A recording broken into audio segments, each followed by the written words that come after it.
திருமறை நேரம் Bible Hour presented by the National Bible College. கிறிஸ்துவின் சபையார் உங்களை வாழ்த்துகிறார்கள். Welcome to Satellite Bible Classes. வணக்கம் தேசிய வேதாகம கல்லூரி மாணவ கண்மணிகளே, செல்வங்களே, அருமை மாணவர்களே, இந்த நாட்களில் ஒரு தொடராக நியூ டெஸ்டமெண்ட் புதிய ஏற்பாடு என்ற தலைப்பில் இந்த பாடத்தை நம்ம படிக்கிறோம். புதிய ஏற்பாடு என்ற அந்த தலைப்பை படிக்கும்போது பழைய ஏற்பாடு ஏன் என்ற ஒரு கேள்வியும், பழைய ஏற்பாட்டுக்கும் புதிய ஏற்பாட்டுக்கும் என்ன வித்தியாசம் என்ற ஒரு தகவலும் நமக்கு தேவையாக இருக்கிறது. கிறிஸ்தவத்தில் மார்க்கம் இருக்கிறது. மார்க்கம் புதிய ஏற்பாட்டின்படி நடக்கிற மக்கள். கிறிஸ்தவத்தில் மதம் இருக்கிறது. ஏறக்குறைய 2000 பிரிவுகள். அதில் மிகப்பெரிய பிரிவு கத்தோலிக்கம், புராட்டஸ்டன்ட், பெந்தேகோஸ்தே அமைப்புகள். இந்த 3 பிரிவுகளும் இந்த முழு வேதாகமத்தை கையில் எடுத்துக்கொண்டு அவர்களுக்கு சௌகரியமான பிரயோஜனமான எதெல்லாம் தேவைப்படுதோ அதையெல்லாம் எல்லா ஏற்பாடுகளிலிருந்து எடுத்துக்கொள்வது அவருக்கு வழக்கமாக இருக்கு. இப்போ கிறிஸ்தவன் என்று சொன்னால் கிறிஸ்துவை பின்பற்றுகிறவன் என்று பொருள். கிறிஸ்தவத்தினுடைய போதனை புதிய ஏற்பாட்டில் தான் இருக்கு. அதுக்காக நம்ம பழைய ஏற்பாட்டை படிக்கக்கூடாதுன்னு சொல்லப்படல. பழைய ஏற்பாடு முழுவதையும் நம்ம படிக்கணும், உதாரணங்களை எல்லாம் நம்ம தெரிந்து கொள்ளணும். ஆனால் பழைய ஏற்பாடு கொடுக்கப்பட்ட மக்கள் யார், புதிய ஏற்பாடு கொடுக்கப்பட்ட மக்கள் யார்? பழைய ஏற்பாடு இஸ்ரவேல் என்ற ஆபிரகாமுடைய குடும்பத்தைச் சேர்ந்தவர்களுக்கு கொடுக்கப்பட்டிருக்கிறது. புதிய ஏற்பாடு என்பது உலகம் முழுதும் உள்ள எல்லா மனுஷருக்காகவும் கொடுக்கப்பட்டிருக்கிறது. இந்த அடிப்படை வேறுபாட்டை முதல்ல நம்ம புரிந்து கொள்ள வேண்டும். மோசே இஸ்ரவேல் ஜனங்களை வழிநடத்தி ஏறக்குறைய ஒரு 120 வயதில் அவர் மரிக்கிறார். அவர் மரிக்கிறதுக்கு முன்னால இஸ்ரவேல் ஜனங்களை 40 ஆண்டுகள் ஏறக்குறைய வனாந்திரத்தில் அவர் வழி நடத்தி கொண்டு இருந்தார். Moses took the children of Israel about 40 years in the wilderness. அவர்கள் வனாந்திர மார்க்கமாக ஆபிரகாமுக்கு வாக்களிக்கப்பட்ட கானான் தேசத்தை நோக்கி பயணமானார்கள். அந்த 40வது ஆண்டின் முடிவில் ஏறக்குறைய மோசே இஸ்ரவேல் ஜனங்களை ஒன்று கூடி செய்து அவர்களுக்கு ஒரு கடைசி வாக்குமூலம் ஒன்று கொடுக்கிறார். அந்த வாக்குமூலத்தில், இஸ்ரவேலர்களே, நீங்கள் யார், உங்களுக்கு கொடுக்கப்பட்ட அந்த ஏற்பாடு என்ன, ஏன் அதை உங்களுக்கு கொடுத்தார் என்ற தகவலையெல்லாம் சொல்றார். முதல்ல அதை நம்ம படிக்கலாம். இது உபாகமம் 5வது அதிகாரம் முதல் சில வசனங்களை வாசிக்கிறேன், கவனிங்க. மோசே, கவனிங்கள், இஸ்ரவேலர் எல்லாரையும் அழைப்பித்து அவர்களை நோக்கி, இஸ்ரவேலரே, நான் இன்று உங்கள் காதுகள் கேட்க சொல்லும் கட்டளைகளையும் நியாயங்களையும் கேளுங்கள். நீங்கள் அவைகளின்படி செய்யும்படிக்கு அவைகளை கற்று கை கொள்ள கடவீர்கள். இந்த ஒரு வசனத்தில் மோசே யாரிடத்தில் பேசுகிறார்? இஸ்ரவேலர் இடத்துல. இந்த இஸ்ரவேல் என்ற பெயர் ஆபிரகாம், ஈசாக்கு, யாக்கோபு. யாக்கோபுக்கு தேவன் கொடுத்த ஒரு பெயர். ஏனென்றால் இஸ்ரவேல் என்று சொன்னால் ஆசீர்வதிக்கப்பட்டவன் என்று பொருள். யாக்கோபுக்கு 12 பிள்ளைகள். அந்த 12 பிள்ளைகளும் சேர்ந்து ஒன்றாயிருந்த காலகட்டத்தை தான் இஸ்ரவேல் என்றும் இஸ்ரவேல் தேசம் என்றும் நாம் அழைக்கிறோம். ஆக அந்த 12 கோத்திரம் குடும்பங்களைச் சேர்ந்தவர்களை வேதாகமம் இஸ்ரவேல் என்று அழைக்கிறது. கவனிப்போம். உபாகமம் 5ஆம் அதிகாரம் 2ஆம் வசனம் ரொம்ப முக்கியமான ஒரு வசனம். இது நீங்க இதை புரிஞ்சுக்கணும். நம்முடைய தேவனாகிய கர்த்தர் ஓரேபிலே நம்மோடு உடன்படிக்கை பண்ணினார். இதை நீங்க கவனிக்கணும். எந்த இடத்துல பழைய ஏற்பாடு அந்த உடன்படிக்கையை தேவன் செய்தார். ஓரேப் என்ற மலையில. இது உங்களுக்கு ரொம்ப ஆச்சரியமா இருக்கும். நீங்க யாத்திரையாகவும் 20வது அதிகாரத்திலிருந்து 32வது அதிகாரம் வரைக்கும் தொடர்ந்து படித்து பார்த்தால், மோசே ஓரேப் மலையில இந்த நியாயப்பிரமாணமாகிய இந்த பழைய ஏற்பாட்டை இஸ்ரவேலர்களுக்கு வாங்கி கொடுத்திருக்கிறார். அப்போ இந்த இடத்துல இந்த ஓரேப் என்பது அந்த பிரமாணம் கொடுக்கப்பட்ட இடத்தை நமக்கு காண்பிக்கிறது. நான் ஏற்கனவே உங்களுக்கு சொல்லியிருந்தேன், உடன்படிக்கைனா பேசுதல், ஏற்பாடுனா எழுதுறது. அதாவது கவனன்ட் என்று சொன்னால் ஸ்போக்கன், டெஸ்டமெண்ட் என்று சொன்னால் ரிட்டன் ஃபார்ம். ஆகவே மோசே என்ன சொல்றாரு, ஒரு உடன்படிக்கை பண்ணினார். அதுக்கு பிறகுதான் மோசே உட்கார்ந்து எல்லாத்தையும் எழுதினார். கவனிப்போம்.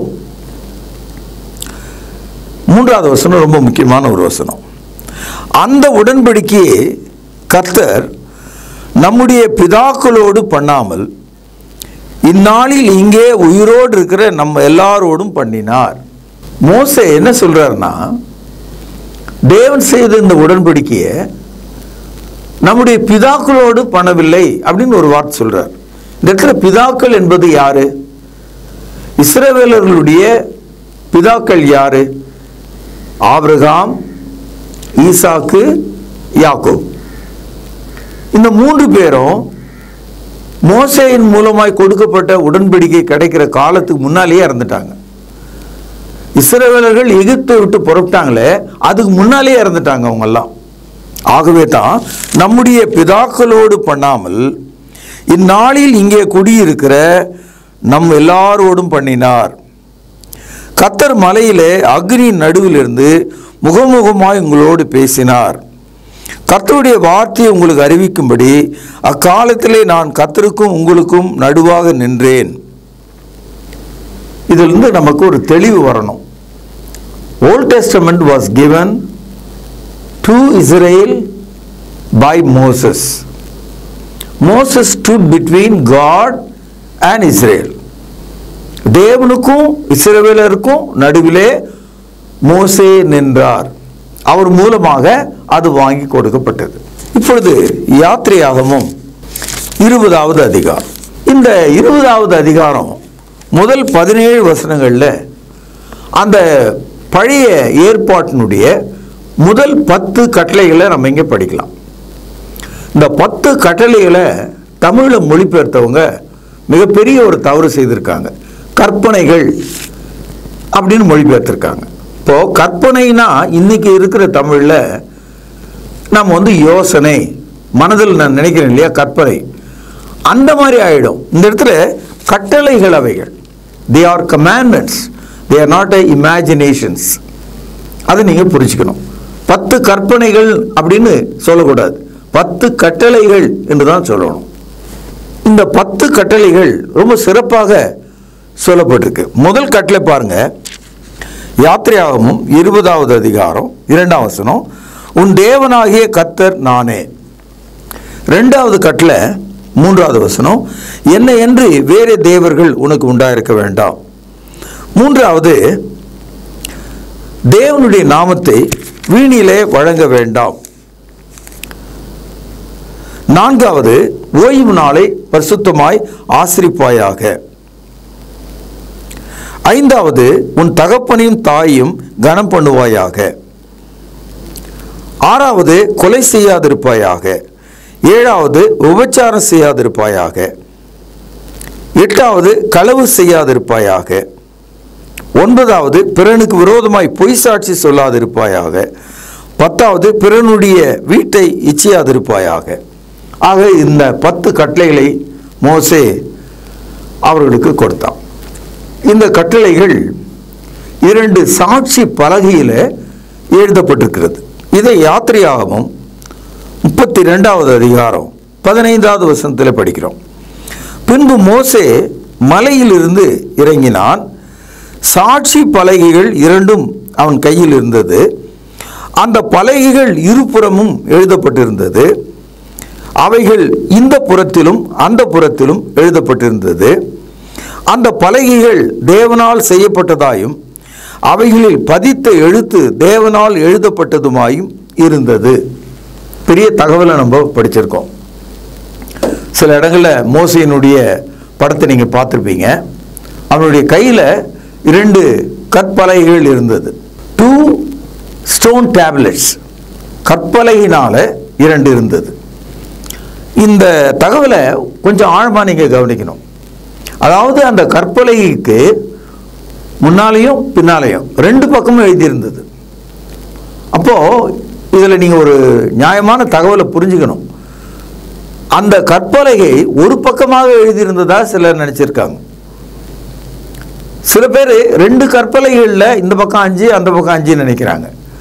ஆனால் முன்னும் பின்னும் 2 பக்கங்களிலும் எழுதப்பட்டிருந்தது என்றுதான் நம்ம இங்கே படிக்கிறோம்.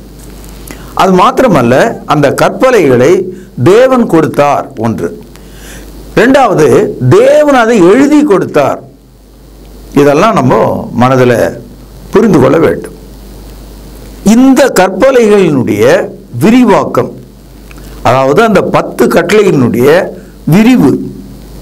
இப்போ உன் தேவனாகிய கடவுள் நானேனா எந்தெந்த வகையில் அவர் தேவனாக எப்படியெல்லாம் இருக்காரு. இப்போ பிறனுடைய பொருளை இச்சையாதிருப்பாயாகனா இச்சை எப்படியெல்லாம் செய்யும். ஒரு புத்தகத்தை எழுதுறாங்கன்னு வைங்க, 500 பக்கம். அப்போது 300க்கு பக்கத்தில் பார்த்தீங்கன்னா பொருள் அடக்கம்னு இருக்கும். அந்த புத்தகத்தை அந்த ஆசிரியர் 5 அல்லது 20 தலைப்புகளாக மாற்றி எழுதியிருப்பார். அப்போ அந்த 20 தலைப்புகளையும் பொருள் அடக்கத்தில் எழுதியிருப்பார், 1 2 3ன்னு போட்டு. அது மாதிரி இந்த நியாயப்பிரமாணம் முழுவதுக்கும் ப்ரீஃபேஸ், டேபிள் ஆஃப் கண்டென்ட், அதாவது அந்த புத்தகத்தினுடைய உள்பகுதி பொருள் அடக்கமாக தான் இந்த 10 கமாண்ட்மெண்ட்ஸ் இருக்கு. இதனுடைய விரிவாக்கத்தை எண்ணாகமம் வரைக்கும் நீங்கள் படிச்சுக்கிட்டே போகலாம். ஒரு உதாரணம் சொல்கிறேன். ஆட்டு மயிரையும் பஞ்சு நூலையும் ஒன்றாக இணைத்து திரித்து நாம் ஆடை அணியக்கூடாது என்று இஸ்ரவேலர்களுக்கு ஒரு கட்டளை இருக்கு.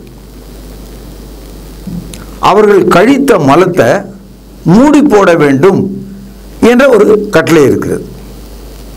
ஒரு விதை விதைக்கிறோம், அந்த விதையோட இன்னொரு விதையை சேர்த்து கலப்பாக விதைக்கக்கூடாது என்ற கட்டளை இருக்கிறது. ஒருவனுடைய வீட்டில் கடப்பாறையை தலைக்கீழாக நட்டு வைத்து, அது ஏதோ ஒரு சூழ்நிலைக்காக மாடு கட்டுறதுக்கு, பக்கத்து வீட்டுக்காரன் இரவிலே வந்து அதன் மேலே விழுந்து அந்த கடப்பாறை அவனை குத்தி விட்டால் அதை நட்டுன்னவன் தண்டிக்கப்படுவான். ஏன்னா அவன் நடப்போய் தானே அவன் வந்து அங்கே விழுந்தான்.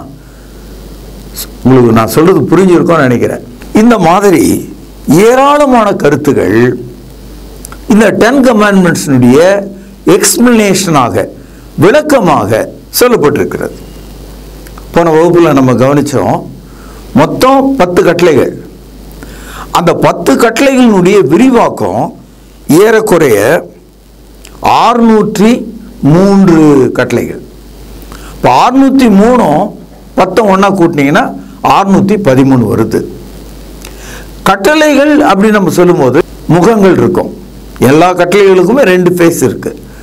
டூ அண்ட் டூ நாட், செய் செய்யாதே. கட்டளைக்கு 2 குணம் இருக்கும் இல்லையா?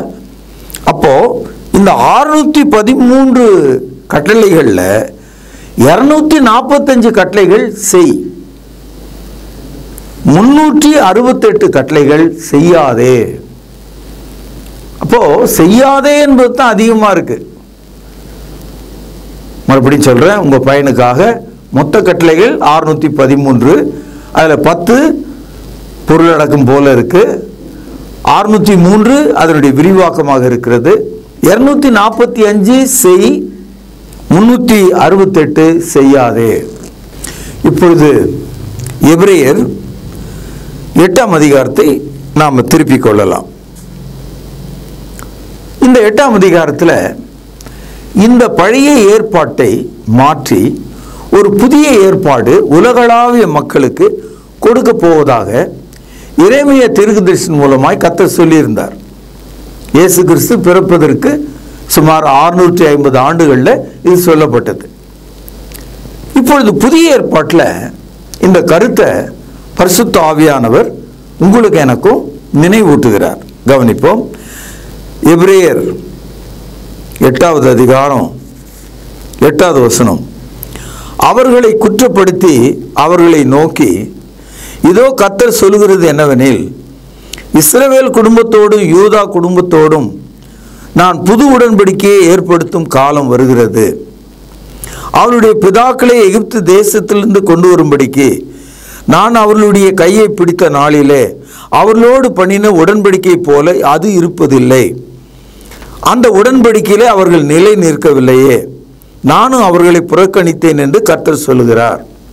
இந்த வசனம் அப்படியே எரேமியா 31வது அதிகாரம் 31 34 வசனங்களை நாம் பார்க்கிறோம். இப்பொழுது பரிசுத்த ஆவியானவர் புதிய ஏற்பாட்டு காலத்தில் இருந்த மக்களுக்கு என்ன சொல்கிறார் என்று பாருங்கள். 10வது வசனம். அந்த நாட்களுக்கு பின் நான் இஸ்ரவேல் குடும்பத்தாரோடு பண்ணும் உடன்படிக்கையாவது, கவனிங்கள், என்னுடைய பிரமாணங்களை 1 அவளுடைய மனதிலே வைத்து அவளுடைய இருதயங்களில் எழுதுவேன். 2 நான் அவர்கள் தேவனாய் இருப்பேன். 3 அவர்கள் என் ஜனமாய் இருப்பார்கள். 4 அப்பொழுது சிறியவன் முதல் பெரியவன் வரைக்கும் எல்லாரும் என்னை அறிவார்கள்.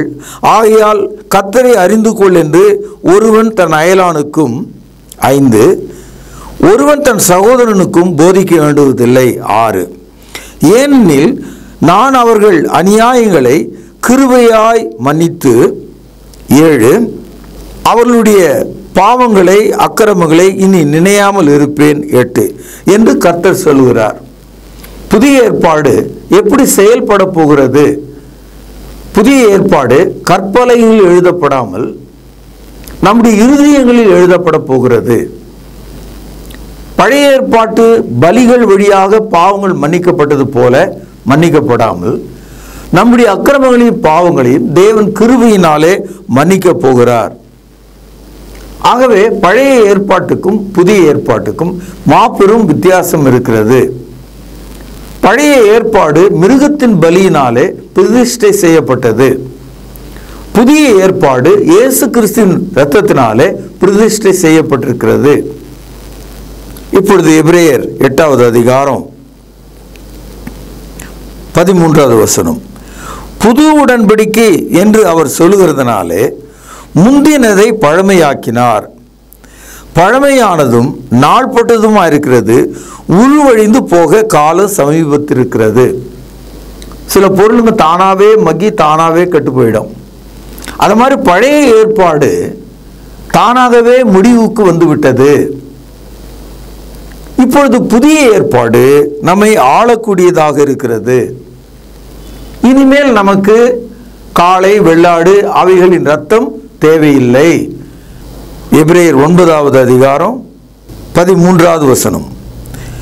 அது எப்படி எனில், காளை வெள்ளாட்டுக்கடா இவைகளின் இரத்தமும் தீட்டுப்பட்டவர்கள் மேல் தெளிக்கப்பட்ட கடாரின் சாம்பலும் சரீர சுத்தி உண்டாகும்படி பரிசுத்தப்படுமானால், நித்திய ஆவினாலே தம்மைத்தாமே பழுதற்ற பலியாக தேவனுக்கு ஒப்பு கொடுத்த கிறிஸ்துவனுடைய இரத்தம் ஜீவனுள்ள தேவனுக்கு ஊழியம் செய்வதற்கு உங்கள் மனசாட்சியை செத்த கிரியைகளற சுத்திகரிப்பது எவ்வளவு நிச்சயம். அதாவது பழைய ஏற்பாட்டின்படி வெள்ளாட்டுக்கடா இளங்காளை இவைகளின் இரத்தம் அவைகளின் சாம்பல் மனிதர்களுக்கு பாவ மன்னிப்புக்காக சுத்திகரிப்புக்காக கொடுக்கப்பட்டது. ஆனால் அதை தவிர்த்து விட்டு இயேசு கிறிஸ்துனுடைய ஜீவனுள்ள பலியின் வழியாக தேவன் நம்மை பரிசுத்தமாக்குகிறார். நம்முடைய மனசாட்சியை புதுப்பிக்கிறார். நமக்கு ஒரு புது வாழ்வை கொடுக்கின்றார். ஆகவே பழைய ஏற்பாடுக்கும் புதிய ஏற்பாட்டுக்கும் மிகப்பெரிய வித்தியாசம் இருக்கிறத நம்ம பார்க்க முடியும். அதனால தான் பழைய ஏற்பாடு படிப்பதற்கான ஒரு புத்தகம். You can read the old testament, but you cannot observe it. அதை நீங்கள் கை கொள்ள வேண்டிய அவசியம் இல்லை. இன்னைக்கு பாருங்க, நம் நாட்டை விட்டு வெள்ளைக்காரங்கெல்லாம் போயிட்டாங்க. இப்போ வெள்ளைக்காரர்களுடைய நாட்டில் ஒரு ராணி இருக்காங்க, ஒரு ராஜா இருக்கார். அவங்க நமக்கு ராஜா கிடையாது. ஆகஸ்ட் 15க்கு பிறகு நம் நாட்டினுடைய ரூபால காந்தியினுடைய படம் இருக்கு. காந்திஜியினுடைய படம். ஏன்னா இங்கிலாந்து நாட்டு ராணி நம்ம ஆளலை, அதனால அவங்களுடைய படம் இங்கே தேவையில்லை. சில சமயங்களில் சில தவறுகளை மக்கள் எப்பவுமே செய்வாங்க. உதாரணத்துக்கு ஒன்று சொல்கிறேன். இப்போ பாண்டிச்சேரி இருக்கு இல்லையா, அதை பிரெஞ்சுக்காரங்க ஆண்டாங்க. பிரெஞ்சுக்காரங்க நம்ம நாட்டை விட்டு போயிட்டாங்க. இன்றைக்கி நீங்கள் பாண்டிச்சேரிக்கு போனீங்கன்னா அங்கே இருக்கிற போலீஸ்காரர்கள் அவங்க தலையில் போட்டுக்கிற தொப்பி பிரெஞ்சு நாட்டுக்காரர்கள் அங்கே இருக்கிற போலீஸ்காரர்கள் என்ன மாதிரி தொப்பி போட்டிருப்பாரோ அதே மாதிரி தொப்பி நம்ம ஊரில் இவன் போட்டிருக்கான், இன்றைக்கும் போட்டுட்டு இருக்கான். அதுக்கு என்ன காரணம்? அவங்க ஒரு காரணம் சொல்லுவாங்க, ஒரு ஞாபகமாக இருக்கட்டுமே அப்படின்னு சொல்லி. ஆகவே தான் புதுச்சேரி, அதாவது பாண்டிச்சேரியில் இருக்கிற போலீஸ்காரர்கள் பிரெஞ்சு நாட்டு போலீஸ்காரர்களை போல உடை உடுத்துவதை நம்ம பார்க்கிறோம். அதே மாதிரி கிறிஸ்தவத்தில் கூட பழைய ஏற்பாடு முடிந்து விட்டது என்பது தெரிந்து கொண்டாலும் அந்த பழைய ஏற்பாட்டினுடைய அடையாளங்களை புதிய ஏற்பாட்டு காலத்தில் கிறிஸ்தவர்கள் கிறிஸ்தவ மதத்தில் செய்து வருவதை நம்ம இங்கே பார்க்கிறோம். உதாரணத்துக்கு கத்தோலிக்கர்கள், புராட்டஸ்டன்ட் மக்கள் அணிகிற அந்த அங்கிகள் எல்லாம் பழைய ஏற்பாட்டு கால ஆசாரியருடைய உடைகள். அந்த ஆசாரிய உடைகளை புதிய ஏற்பாட்டு காலத்தில் இவர்கள் அணிந்து கொண்டிருப்பதை இன்றைக்கு நம்ம பார்க்கிறோம். ஒரு உதாரணத்துக்கு தான் சொன்னேன். ஆகவே இவைகளை எல்லாம் நன்றாக நீங்கள் புரிந்து கொள்ள வேண்டும். என் அன்பு சகோதரர்களே, இந்த நாளில் பழைய ஏற்பாடு ஆபிரகாமினுடைய பேரப்பிள்ளைகள், அதாவது எகிப்து தேசத்தில் 430 வருஷம் அடிமைகளாக இருந்து விடுதலையான மக்கள் செங்கடலை கடந்து வனாந்திரத்தின் வழியாக 40 ஆண்டு காலம் நடந்து கானானுக்குள் சென்றார்களே, அந்த ஜனங்களுக்கு மட்டும் கொடுக்கப்பட்டது. இதை நீங்க தெளிவா புரிஞ்சுக்கணும். ஆதியாகம காலத்தில் வாழ்ந்த எந்த ஒரு மனிதனுக்கும் பழைய ஏற்பாடு செல்லுபடி ஆகாது. ஏன்னா அவங்களுக்கு கிடையாது. ஆபிரகாம் ஆதியாகம காலத்தில் வாழ்ந்திருக்கிறார். ஈசாக்கு ஆதியாகம காலத்தில் வாழ்கிறார். யாக்கோபு ஆதியாகம காலத்தில் வாழ்கிறார். யாத்திரையாகமும் 12ஆம் அதிகாரத்தை நீங்க படிக்கும் போது தான் இவர்களுடைய குடும்பம் ஏறக்குறைய 6 லட்சம் ஆண்கள், பெண்களும் குழந்தைகளும் கணக்கில் சொல்லப்படல. யாத்திரையாகவும் 12ஆம் அதிகாரத்தில் நாம் படிக்கிறோம். 430 வருஷம் முடிந்த போது அவர்கள் எகிப்தை விட்டு புறப்பட்டார்கள்.